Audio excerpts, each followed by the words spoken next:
Well, curiouser and curiouser. We get more and more strange details about the Epstein case every day, it seems. And here's the latest. Reading now from the Daily Wire's report, it says an autopsy of convicted pedophile and alleged sex trafficker Jeffrey Epstein reportedly found that the wealthy financier had multiple broken bones in his neck, which deepens the speculation surrounding his death last Saturday. Among the bones, this is the Washington Post now being quoted, among the bones broken in Epstein's neck was the hyoid bone, which in men is near the Adam's apple. Such breaks can occur in those who hang themselves, particularly if they're older, according to forensic experts and studies on the subject, but they are more common in victims of homicide by strangulation, the experts said.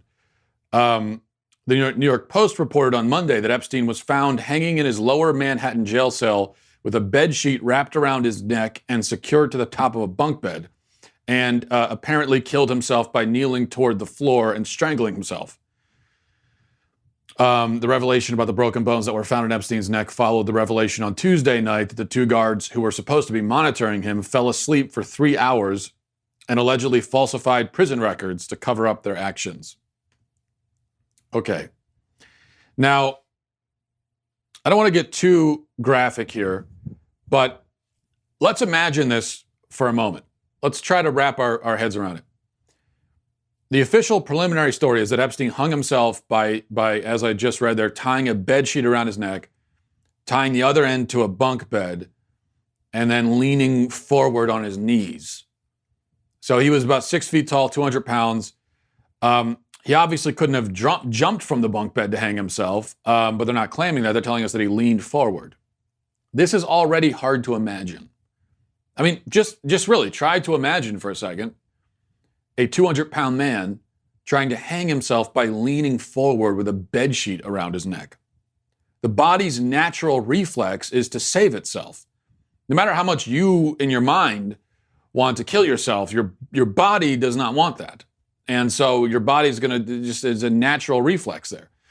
That's one of the reasons why you can't kill yourself by just literally strangling yourself with your own bare hands. And this is why people usually hang themselves by jumping from a chair or something so that they're, dangling there. Again, not to be gratuitous about it, but they won't be able to do anything to regain control of their of themselves and save themselves.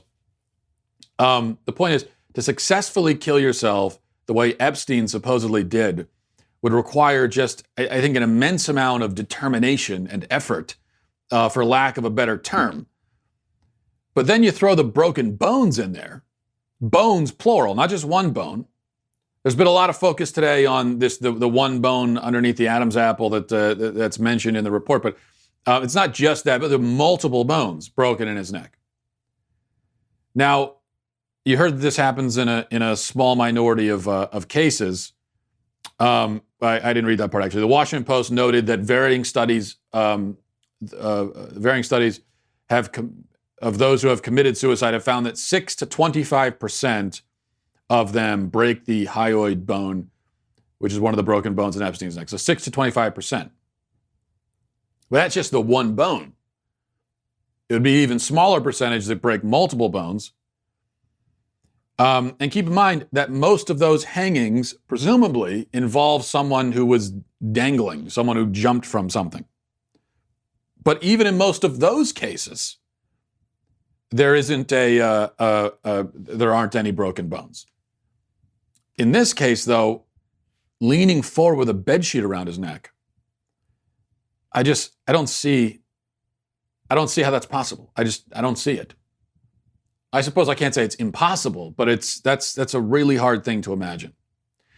Now let's take this and review all of the alleged information as we currently know it. And let's see what explanation as it stands right now seems to be the most reasonable. And we'll do that. But first, a quick note from our friends at LightStream. Credit card bills, every month you get them. They're not fun. Multiple payments, multiple due dates. Wouldn't it be easier if you just had one payment at a lower rate? You could consolidate everything, and you're paying less money. So of course it's easier. This is obviously what you need to do. Well, now you can do that with a credit card consolidation loan from my friends at LightStream. You get a rate as low as 5.95 APR with auto pay that's lower than the average credit card interest rate of over 19% APR. Plus, the rate is fixed, so it will never go up over the life of the loan. And just for my listeners right now, you can apply now. You get a special interest rate discount. The only way to get that discount is go to lightstream.com/Walsh. lightstream.com/Walsh. You're making things easier on yourself. You're saving money. There's just no reason to not do this. So go to lightstream.com/Walsh. Subject to credit approval, rates include 0.5% auto pay discounts. Terms and conditions apply, and offers are subject to change without notice. Visit lightstream.com/Walsh for more information. All right, so Epstein. So we have these mysterious broken bones in his neck. You add this revelation to reports that Epstein was taken off a suicide watch, as we already knew. His cellmate was transferred out of his cell. The prison guards both simultaneously fell asleep, supposedly. The records were falsified. And according to some reports, there was shrieking heard from Epstein's cell, although it didn't specify when the shrieking was heard in relation to when the suicide happened, the alleged suicide happened. And in fact, if we're tabulating strange details here in this case, I think the very fact that he killed himself is itself arguably strange. Now, as I said earlier in the week, you could easily see why somebody would kill themselves in this situation, facing a life behind bars as a child rapist, especially in comparison to the life he was leading before with private jets and private islands and everything else. So you could see that. But then on the other hand, he had all the leverage in the world, really. I mean, there are people more powerful and important than him who he could have flipped on and leveraged that for something. Plus, he'd spent decades of his life compiling blackmail on people just for this very reason, as an insurance policy. For just this occasion. And then the occasion arises and he kills himself? I don't know. Yeah, you could say, well, it's hard to know what prison would do to a man. You know, if you've never been to prison, it's hard to imagine how it changes you. Not that I've been. You know, I sound like Morgan Freeman in Shawshank Redemption. You can't imagine what prison would do to a man. But, I mean, really, you can't. So there's that also. It's possible. But still, all of these things, it's a cumulative effect now. When you look at all these factors together, you look at the totality of things, it's beginning to seem to me that the suicide explanation is still possible, obviously, but it's beginning to look like the most implausible conspiracy theory. You know, I originally said that the idea that someone offed him was perfectly reasonable and plausible, but originally at the beginning of the week anyway, based on what we knew at the time, it seemed like the most plausible explanation was the more banal one, which is that he really just killed himself and was enabled to do that by the incompetence of the government. But that was before we knew about the shrieking, about the guard supposedly falling asleep, about the falsification of records, and now the broken bones in the neck. And this, to me, the broken bones in the neck, to me, is very, very significant. And if we're following Occam's razor, which says that the explanation which requires the fewest number of strange coincidences, really the explanation that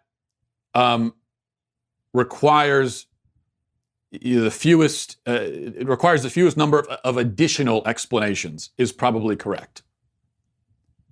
If you have an explanation where there are a lot of other elements in that explanation that you also have to explain, and then you have another explanation that has fewer of those, well, then that other one is probably correct. That's kind of how Occam's razor works. And according to that, it seems that not suicide, something other than suicide, is beginning to appear to be the most plausible option. Because the suicide explanation at this point requires a whole lot of coincidences. You know, it requires us to believe that a lot of different factors just sort of coincidentally all lined up with each other. Possible, but hard to believe.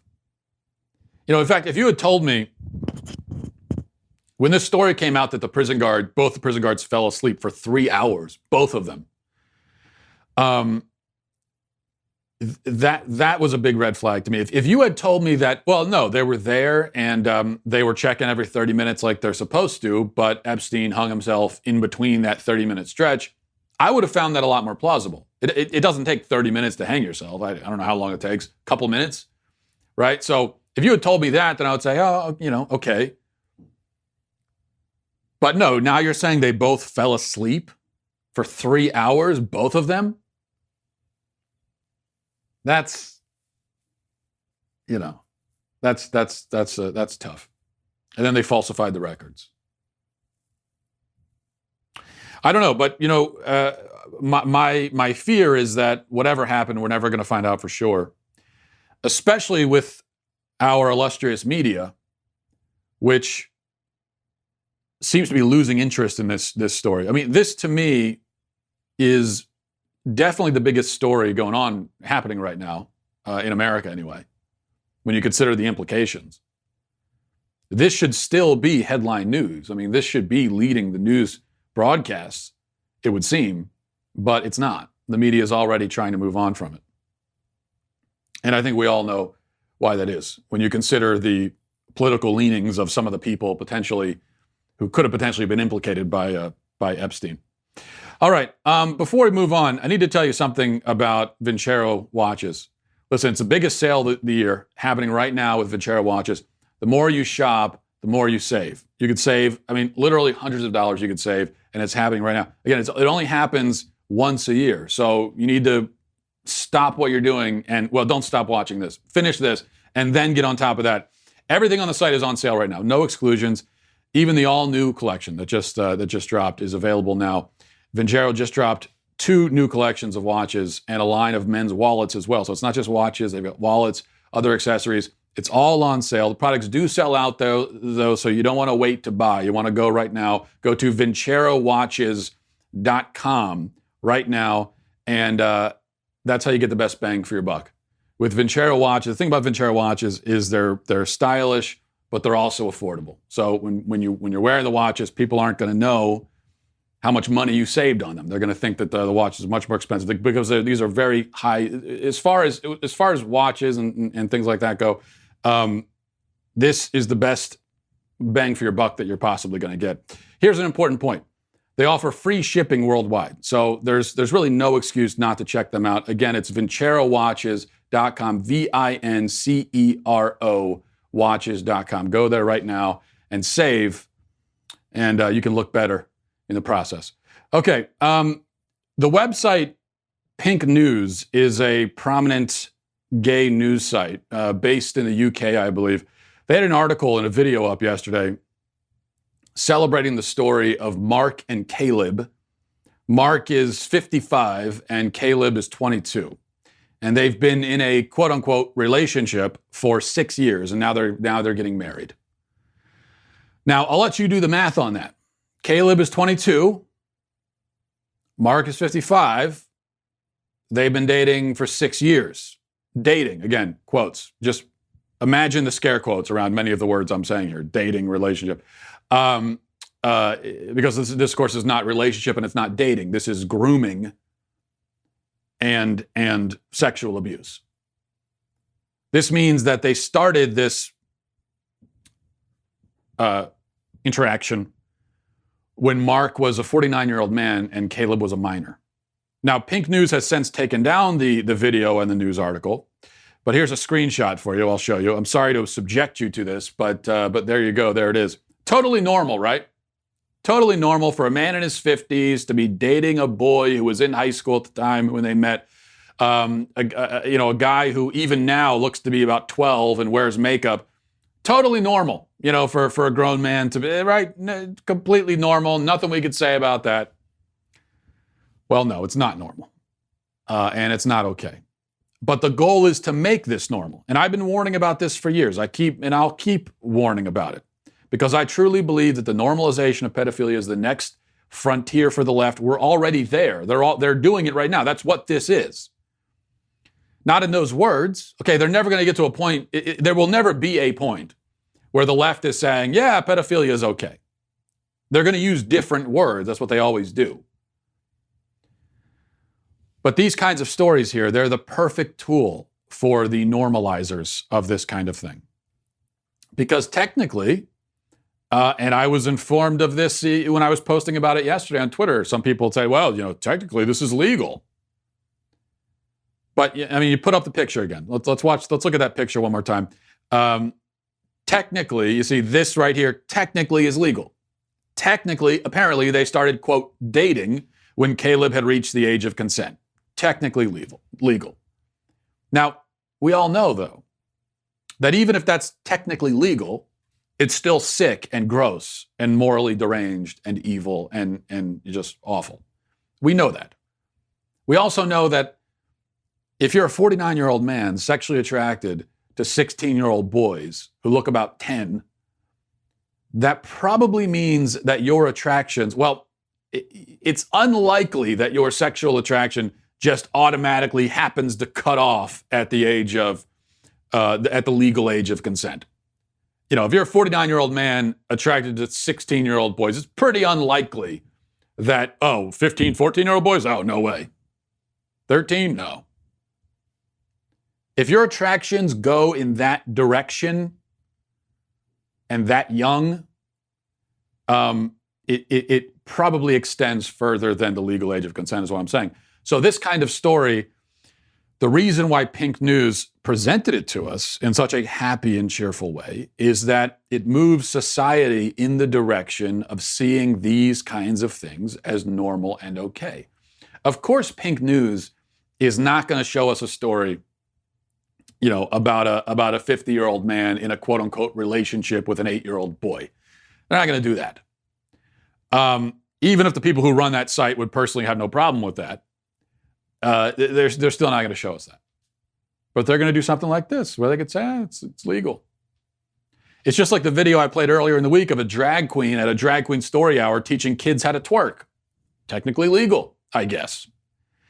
Or the thing a few weeks ago of little kids at a story hour who were crawling on a drag queen while he laid on the ground and little children were crawling on him.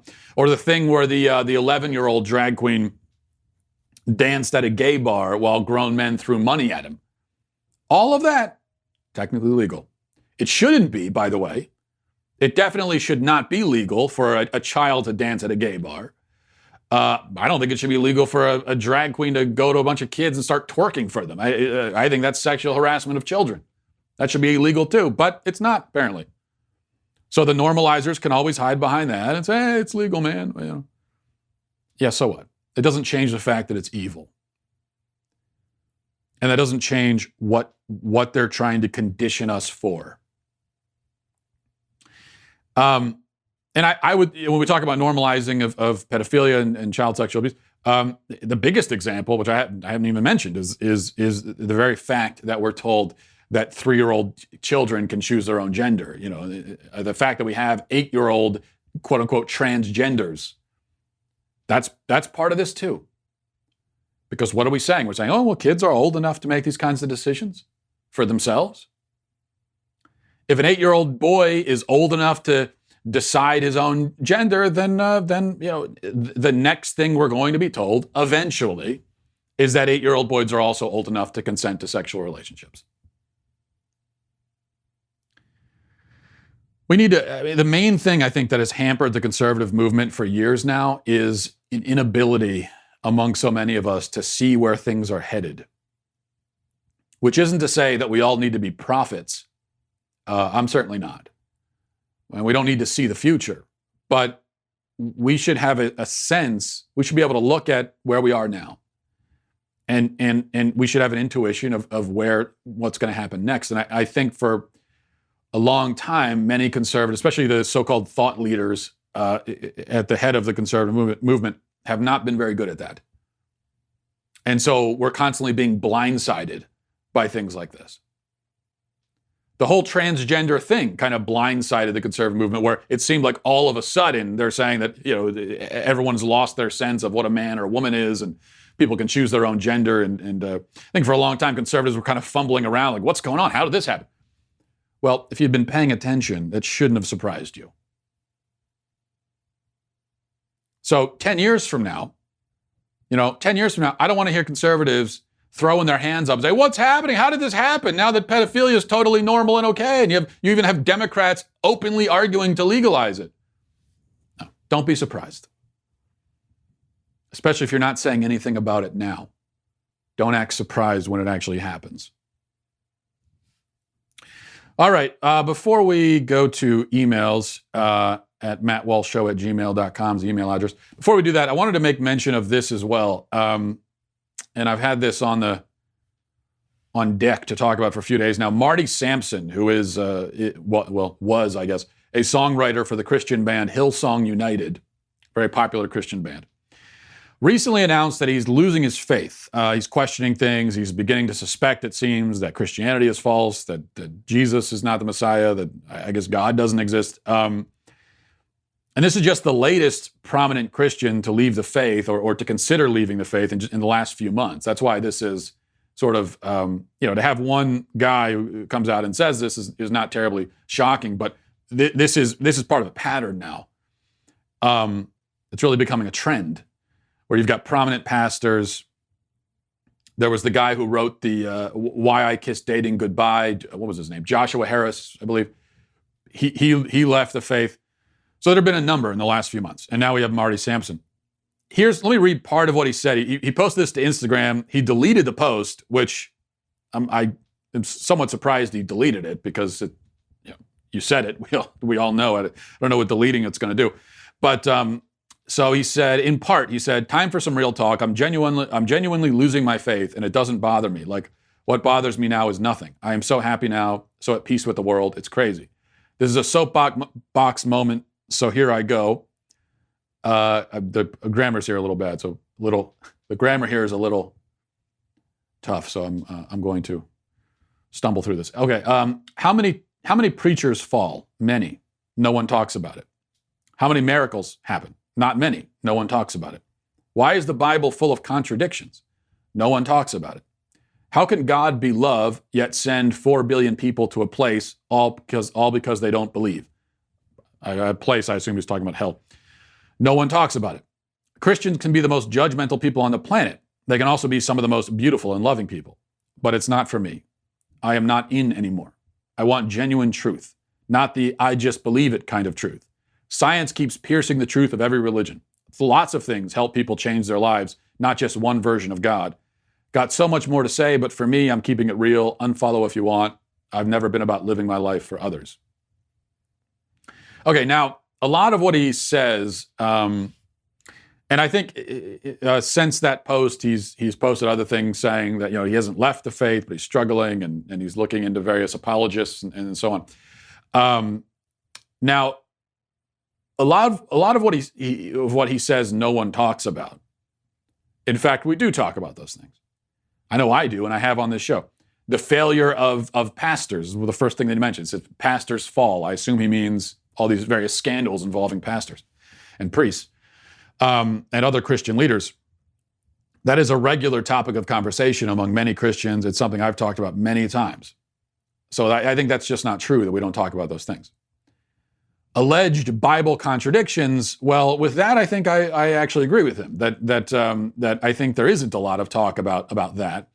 It's not something that pastors generally address from the pulpit. It's not something that Christians generally will talk about, in my experience. If you're into apologetics and you like reading apologetics and listening to theologians and apologists as they talk about these things, well, then sure, then you've heard those kinds of matters discussed and addressed and explained.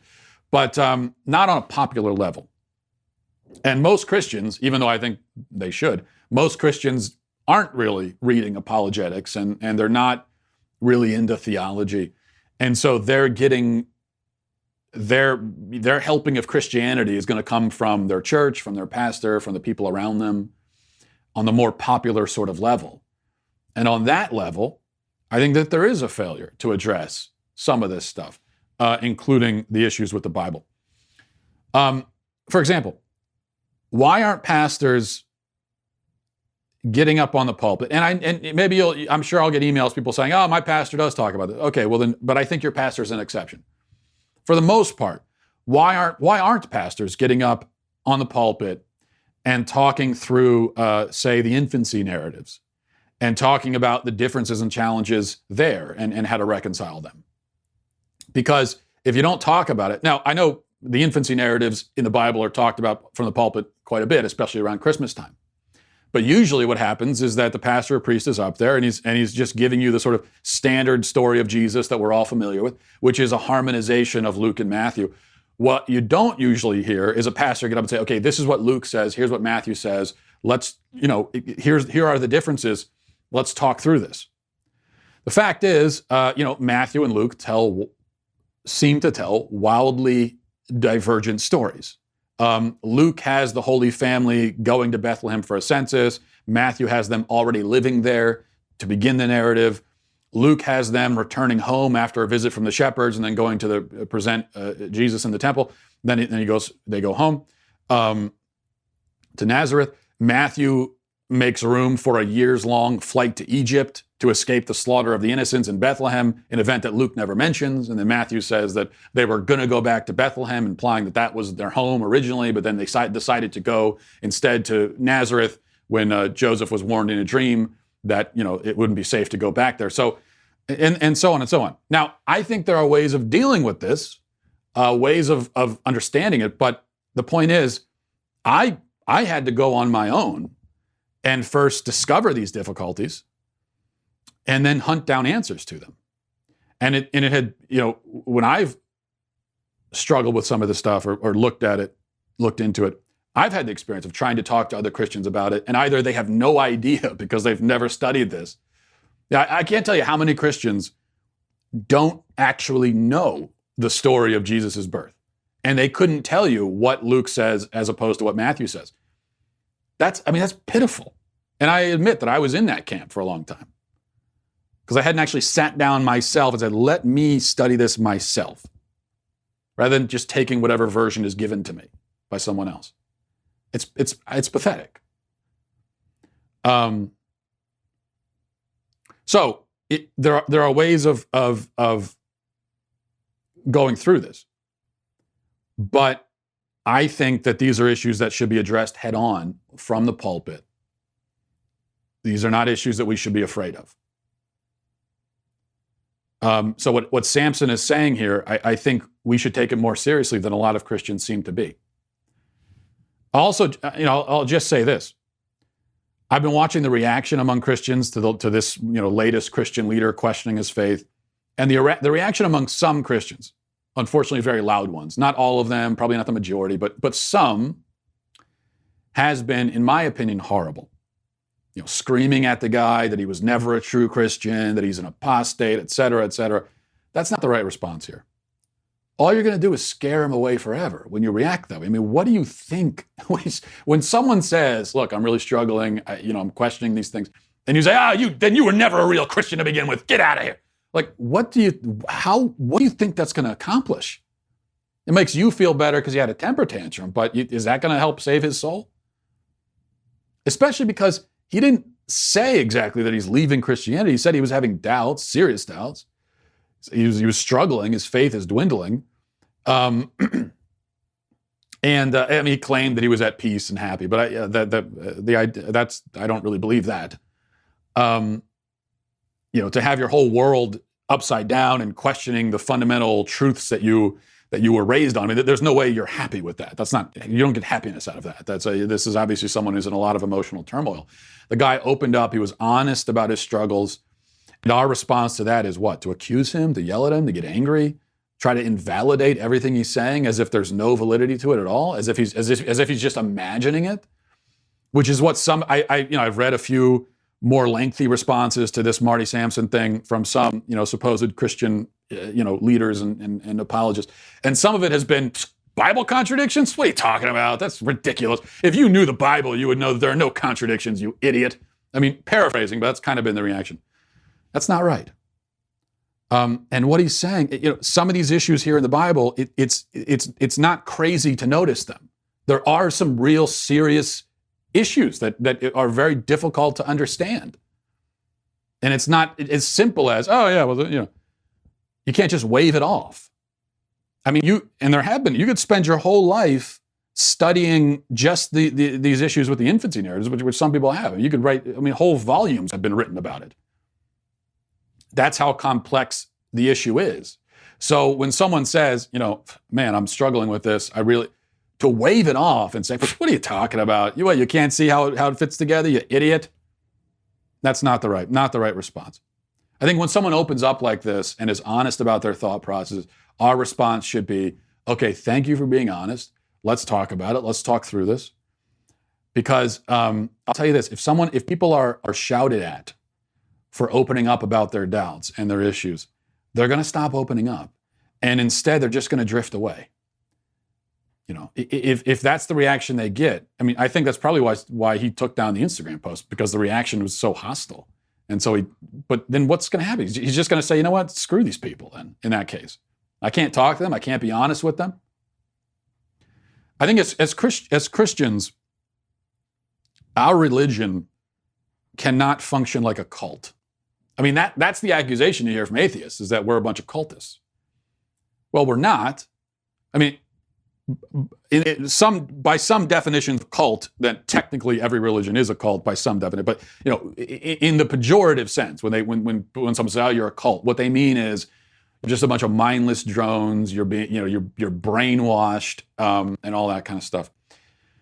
And that, of course, is not true fundamentally about Christianity, but it is true that some Christians do operate that way, where they don't, questioning is not welcome. If you have any doubts, then you're screamed at for them. People who, stray are treated like the enemy. I mean, there is some of that. And then also the hesitancy of a lot of pastors to address some of these theological issues head on from the pulpit, like the Bible, like the difficulties with the Bible and so on. The problem is, if you don't address it and you're not upfront, and then so a lot of people just don't even know that these issues exist. Well, when they go on their own and discover the issues, they're going to feel like they were lied to. They're going to feel like you were keeping a secret. And then they're going to start to feel like, they're going to start to feel like maybe someone from Scientology who wakes up one day and realizes this stuff is crazy. That's how they're going to feel if you're not upfront about it. He brings up the issue of a loving God sending people to hell. Well, again, I mean, this, of course, he's certainly not the first person to raise this issue. Obviously, people talk about it. But this is another one. In my experience, that is not the kind of issue that pastors will generally talk about from the pulpit. They're not going to talk about that. They're not going to talk about things like, how could God allow children to die of cancer? Things like that. Yeah, it's discussed, but I think sort of out on the peripherals. And if you want to engage in a discussion like that, or to get those answers, you have to really pursue them, because you're not going to get it on the mainstream level. What you're going to get in a lot of churches is just shallow, surface level talking points, self-help, life advice, that kind of thing. You're not going to get these deeper, more complex discussions where these really difficult issues are faced head on. And I think that's a huge mistake. And I think that's one of the reasons why people like Marty Sampson end up leaving. So we should all pray for him. All right, mattwalshshow@gmail.com, mattwalshshow@gmail.com. This is from Arthur. Says, I've lost all my respect for you as a person. Frodo from Lord of the Rings is a hobbit, not a dwarf, which you incorrectly identified on yesterday's show. I demand that you apologize for your clear prejudice against hobbits, that you recant your pro-dwarf extremism, that you denounce elves for existing. Arthur, I've gotten so many emails from people scolding me because I incorrectly said that Frodo is a dwarf. And of course, I know that Frodo is a hobbit. Okay? I am an expert on Lord of the Rings. Just because I misspoke doesn't mean I'm not an expert. So you don't need to lecture me. I mean, there are so many great scenes from Lord of the Rings. I couldn't even begin to tell you my favorite. But one of my favorites, I really like that scene when Frodo was fighting Voldemort in the Millennium Falcon. But then Captain Kirk comes in and he has his lightsaber. But then the Hulk is there and punches him and he knocks him into Batman. That was a great scene. One of the classics. Great stuff there. All right. This is from Nicholas. Hi, Matt. Nick B. from Denver. I understand the vegetarian argument. However, it is absurd when you think about it. 2 weeks ago, I was camping slash fly fishing on a remote mountain lake with my wife. There were thousands of mosquitoes everywhere and more dragonflies than I've ever seen in one place eating them. Each dragonfly can eat hundreds of mosquitoes per day. While cleaning our fish, I checked their bellies and they had dozens of insects in them as well. And when I removed my waders, I found hundreds of larvae around my boots. The fish were eating them as well. The point is, between fish, birds, and insects, the amount of life ended at this single remote mountain lake down to the microscopic level is on an unfathomable scale every day. I thought of Buddhists who wouldn't harm a fly, probably only for that fly to get eaten and 20 minutes later by a bird. A single cow has 500 pounds of meat on it. That's 2,000 quarter pounders. When they abstain from eating meat, it has virtually no impact on anything other than their own feeling of self-righteousness. It has no impact on life or the environment or the planet. Even if all humans gave up eating meat, it would not change the way life works. One last point about bringing kids into the world being bad for the environment. What is the purpose of the environment or the planet without sentient life? Without human beings, there's only an endless circle of death on the planet, doomed to be consumed by the sun eventually. And I agree with you there. And the idea that we shouldn't have kids because it's bad for the environment, there's no